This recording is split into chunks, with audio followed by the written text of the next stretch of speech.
समझा ना। तो किसको देना है, कितने टर्मिनल है इधर, 9 टर्मिनल। तो सब जितने भी तीनों ब्लॉक है, तीनों ब्लॉक के फर्स्ट टर्मिनल में हमने इनपुट सप्लाई दे देना है। ठीक है, तो यहाँ से हमारी L1, L2, L3 सप्लाई कहाँ चली जाएगी, यहाँ L1 पे, इधर L2 और इधर L3 पे सप्लाई पे चली जाएगी। ठीक है, अब सेकंड टास्क क्या रहेगा, जो बचे कितने टर्मिनल, अब इसमें 6 टर्मिनल, टोटल 9 थे, तीनों को सप्लाई दे दिया, अब बचे कितने, 6 टर्मिनल। तो 6 टर्मिनल फर्स्ट ब्लॉक में हमें डेल्टा के हिसाब से कनेक्शन कर देंगे। ठीक है, तो फर्स्ट वाले को हम A1 करेंगे, तो दूसरा वाला क्या होगा हमारा B2 होगा। दूसरे ब्लॉक में सेकंड वाले को हम B1 करेंगे, तो दूसरे वाले को क्या करना पड़ेगा, C2। और थर्ड ब्लॉक में C1 होगा, तो दूसरा वाला क्या रहेगा हमारा A2। ठीक है, A1 तो हमारा फर्स्ट टर्मिनल होगा।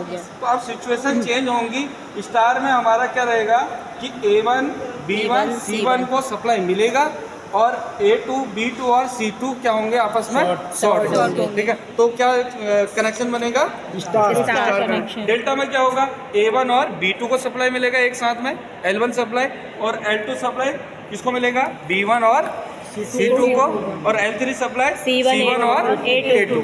ठीक है, तो हमारा वो डेल्टा में चालू होना स्टार्ट हो जाएगा। और डेल्टा में हमारा NBC कॉइल भी काम करेगा। ठीक है, NBC कॉइल भी कब स्टार्ट होगा, डेल्टा में चालू। अब इसको स्टार्ट करके देखते हैं। ठीक है, तो ये अपना मीटर स्टार्ट किया, तो इनपुट वोल्टेज हमें यहाँ पर मिलेगा, देखो कितना आ रहा है, 379 के समथिंग, मतलब 80 मान के चलते हैं, पॉइंट में मिला, चलो 79 लिख लेते हैं। अभी अपना करंट कुछ नहीं बता रहा है, क्यों नहीं बता रहा है, एम्पियर मीटर खराब होने के कारण है। फिर जब भी क्या है, कोई भी लोड कनेक्ट नहीं रहेगा तो हमारा करंट भी चालू नहीं होगा। ठीक है, अब हमने किया क्या है, यहाँ से हम इस टर्मिनल को, तीनों टर्मिनल को इधर L1, L2, L3 पे लेके गए, नीचे के 6 टर्मिनल हैं वो हमने मोटर से कनेक्ट कर दिया। जो A1, A2, B1, B2 और C1, C2 हमने ऑलरेडी कल एक प्रैक्टिकल किया था ना, परसों किया था। कौन सा प्रैक्टिकल था, मोटर के टर्मिनल को चेक करना, सीक्वेंस को पता करना। ठीक है, तो 3 मेथड करे थे ना, वोल्टमीटर और लैंप और स्पार्किंग इंडक्शन मेथड।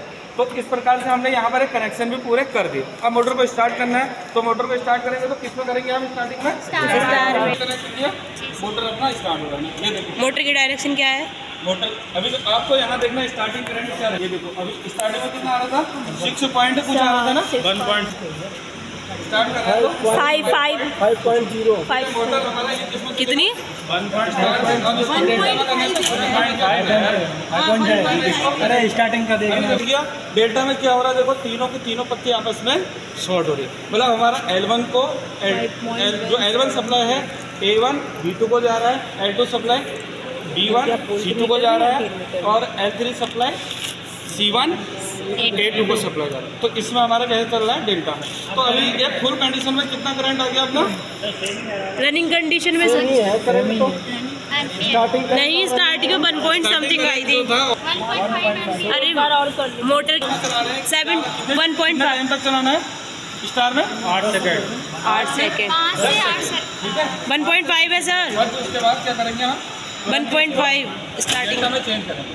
ठीक है, अभी देखो अभी 5.1, ये दूसरी बार रीडिंग आ गई, पहले 5 आ रही थी, 5.1 आई। अभी कितने आए, कौन सी डायरेक्शन है, डायरेक्शन वही है, अभी डायरेक्शन चेंज नहीं हुआ है, एंटी क्लॉक रहेगा। ठीक है, ठीक है। अब वोल्टेज कितनी है, वोल्टेज अभी कितना है, 377। ठीक है, ये दूसरी रीडिंग ले ली जी सर। अब तीसरी वाली रीडिंग लेते हैं। अब हम कह रहे थे ना, ओवरलोड पे हमारा मोटर क्या करेगा, ट्रिप कर जाएगा। तो ये वाली जो हमारी इधर की जो पत्ती है ना, ये वाली अभी टच नहीं हो रही, जो इधर की अपनी स्ट्रिप चल रही है, इससे हमारा मैग्नेट को सप्लाई जा रहा है। अब देखो यदि मैं इस मैग्नेट को क्या करूँ, ऊपर को करूँ, ऊपर को करने से क्या हुआ, NBC कॉइल के पास सप्लाई नहीं गया और मोटर डायरेक्टली क्या करा, हैंडल को लॉक कर दिया। एक बार हैंडल क्या हुआ, फिर से अपनी पुरानी सिचुएशन में आ गया। ठीक है, फिर एक बार करके फिर देखते हैं। अभी तीसरी रीडिंग है, तीसरा रीडिंग फाइनल। हाँ सर, ठीक है। अब तीसरी पहले हमने स्टार में चलाया मोटर को, सर रुक जाइए, 1.5 ये हमारा स्टार्टिंग करंट है, सेकंड चलाना है, 376 डेल्टा में चेंज करें। ठीक है, ये हमारा डेल्टा में चालू हो गया। अभी देखो वोल्टेज का स्तर कम हो रही है, डाउन हुआ है, वो तो इनपुट वोल्टेज जो है उसी का हुआ है। ठीक है, इतना समझ में आ रहा है सर। अब नो वोल्ट कॉइल का बताइए, ओवरलोड वाले को, अब ओवरलोड वाले को ध्यानपूर्वक समझना। ठीक है, अब क्या होगा, यदि हमारा मोटर, अब ये वाला तो समझ गया, ऑफ हम जब करना चाहें तो इस बटन को हमें क्या करना है, दबाना पड़ेगा। इसको थोड़ा पावर तो होगा ना, तो ये पत्तियाँ लगी हैं ना तीनों बायोमेट्रिक वाली, ये क्या होंगी, अपना ऊपर को चलेंगी। ऊपर को चलेंगी तो इस हैंडल को क्या करेंगी, उठाएंगी। हैंडल क्या होगा, ऊपर को उठाए। देखो हैंडल जब ऊपर को उठाएगा तो क्या सिचुएशन होगा, ये हमारा ये ऊपर को उठा, यहाँ से कनेक्शन हट गया, कनेक्शन कट, तो एनपीसी कॉइल को सप्लाई नहीं मिलेगी। बंद, तो हैंडल जो लॉक हुआ है वो अपना पुरानी कंडीशन में आ गया। ठीक है सर, समझ में आया, नहीं आया समझ में,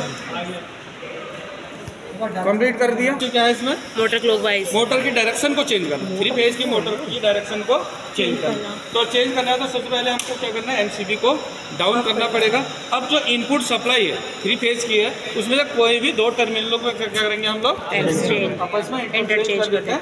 चेंज करने से क्या होगा, अपना डायरेक्शन चेंज होगा। अभी कैसे था, एंटी क्लॉक था, अभी कैसे घूम रहा था, एंटी क्लॉक। हाँ एंटी क्लॉक था, अब क्या होगा, क्लॉकवाइज चल रहा है, देखेंगे। ठीक है, अब हम इससे स्टार्ट करते हैं, स्टार्ट करेंगे, स्टार्ट करेंगे। दिखाओ, मुझे भी दिखाओ। तुरंत ही करना है, देर हमने कर दी तो फिर चेंज। अब क्लॉकवाइज, ठीक है, समझ में आया। तो इसका पूरा मैकेनिज्म समझ में आया। मैनुअली स्टार्ट डेल्टा स्टार्टर का सर, हाँ मोटर वो है ना, कौन सा, इधर को घूम रही है अब। हाँ ये मोटर है, वो हमारा जनरेटर है। तो सर वो मोटर है, तब उधर से देखेंगे तो अब क्लॉकवाइज घूम रही है, कंडीशन होगी ना सब। ट्रिप करवाना। दूसरा हम इसको स्विच से ट्रिप करवा सकते हैं, या कभी अचानक में लाइट चलेगी तो लाइट चलेगी, फिर भी हैंडल को क्या होना है, नीचे पुरानी कंडीशन। लाइट जाने पर भी क्या होगा, एनबीसी कॉइल को सप्लाई जाना बंद हो जाएगा। तो फिर क्या होगी, ये अपनी पुरानी कंडीशन में आ गया, बंद हो गया। ठीक है, समझ में आ गया। हाँ जी। अब